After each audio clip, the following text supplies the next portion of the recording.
Greetings, welcome back. Last time I concluded the lecture by talking about various regime changes that occurred in France over time. Your book mentions that there have been 15 constitutions in France since 1789. And if you look at your notes and you look at the republics, the monarchies, and the Bonapartism, as I called it, there are only 12 different political systems there. And so if you're wondering, well, how are there 15 constitutions in only 12 different governmental systems? Well, the answer is that under some political regimes, multiple constitutions were drafted. For example, Napoleon was in power from 1799 to 1814, and then he made a very brief comeback in 1815. Well, while he was in power, there was a constitution drafted, and I'm stealing from some other notes here.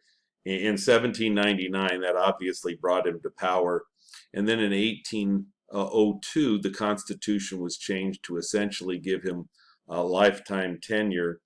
And then there were some other changes in 1804, and then in 1814 and 1815. So if you're kind of wondering, well, is the book wrong because there's only 12 governmental systems listed and yet 15 constitutions? No, that's correct. They're in certain periods of time, even under one governmental system, the Constitution was changed. So I thought that I would kind of fix that up. Now, the second thing that I want to mention that ties into the last lecture is if you take a look at all of the different regime changes, one of the things, in fact, the only thing that is constant is really the bureaucracy. That while kings came and went, while military strongmen came and went, while republics came and went, what kept the country operating, and the one constant, in fact, this is true in France for quite some time, is the bureaucracy, that the day-to-day operation of the state was done through a very, very powerful bureaucracy. And even today, maybe the only rival to the French bureaucracy in terms of political power and influence might be the Japanese bureaucracy. But the French bureaucracy, very, very powerful, and during a lot of this political instability, had quite a bit of discretion, quite a bit of independence. And so I'm stealing here from Stanley Hoffman, who is one of the premier students of France, and he said that, and here I'm looking at the very end of your lecture one notes where it says French political culture in discontinuity.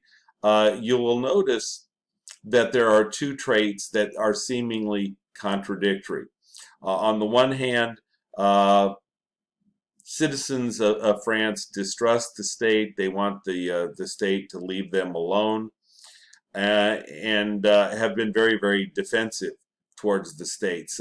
They have traditionally, if you look historically, seen themselves as subjects. And by subjects, what I mean there is that the citizens understand that the state is important, that it plays an important role in their lives, but they really don't want to actively engage or participate in it. So they understand that they're influenced by the state, but they don't want to participate. A very different culture than, say, in the United States or in Great Britain, which for quite some time had been a participant culture.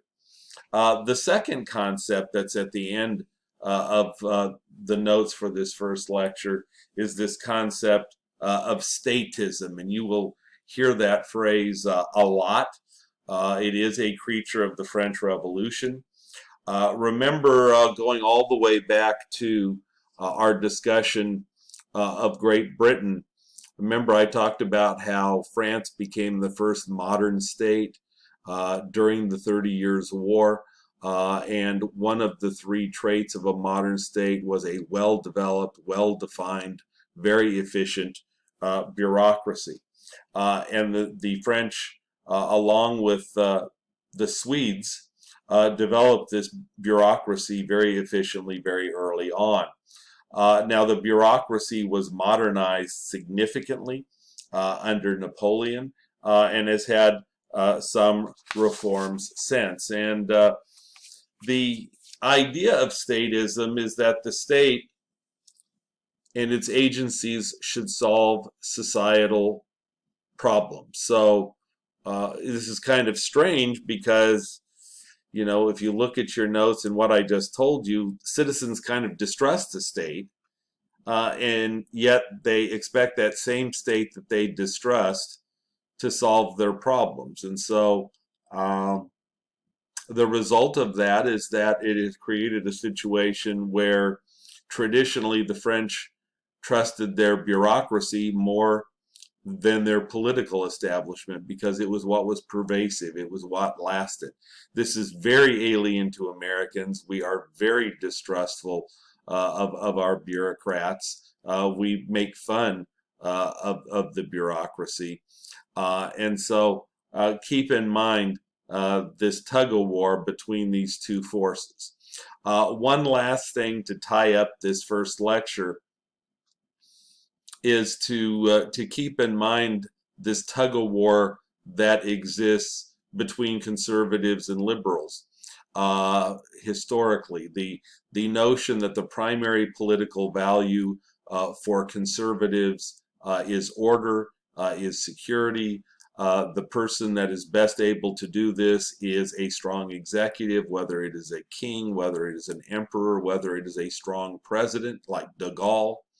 That is a very, very constant stream from the right, the emphasis on executive power and order.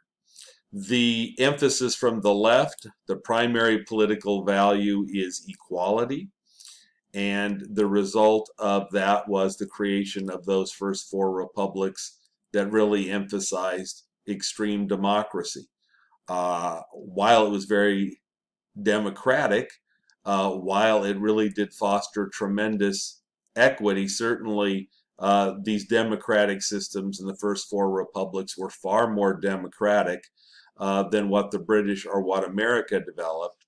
But the result of that equality was very unstable governing coalitions, governments that kind of came and went, and as a result, the state did not have coordinated planning, and again, that feeds into that power of the bureaucracy. So that's the end of that first lecture, and so let's get started on the second lecture. So if you turn to lecture 2, or in the module lecture 2, it's titled France's Revolutionary Legacy in History of Centralization. So I put in the notes that France is a historically less successful democratic nation. Obviously, 4 democratic systems failed. We're on the 5th democratic system right now, the 5th Republic. And yet, despite that, France, in terms of modernization, developed much more successfully and much, much earlier than Britain. So in the notes, I put a reminder that that occurred during the 30 Years' War, that feudal institutions were destroyed, that this notion of a national interest or sovereignty was established, that sovereignty was in the hands of the state, and that the 3 characteristics of the modern state that are in your notes from earlier, I reiterated them here, that being an effective military, and certainly in the 17th century, the French were the most imposing military machine in Europe. There was that able bureaucracy that was developed, and remember that states have 2 essential powers. One is taxing, one is spending. Taxing and spending, as well as raising and using a military, both occur through effective bureaucratic machines. So a bureaucracy needs to extract those resources out of society and then redistribute them. And then obviously the military is bureaucratic. It has commands and direction and all of those kinds of things. And so we saw that very, very early in the French case. And then that third one, raison d'etat, or national interest. This term national interest was first used and first employed by the French in the 17th century.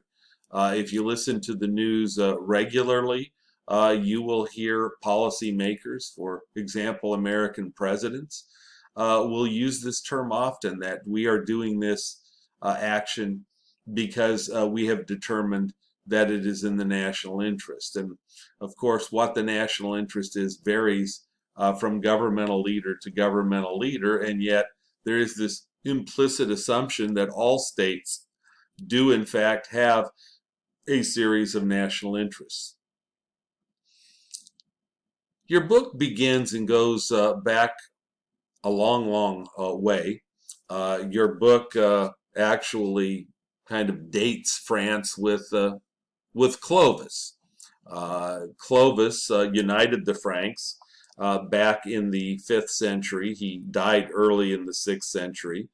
Your book mentions Clovis's adoption of Catholicism, his baptism in 496, which, keep in mind, France was a Catholic country from 496 until 1905 officially.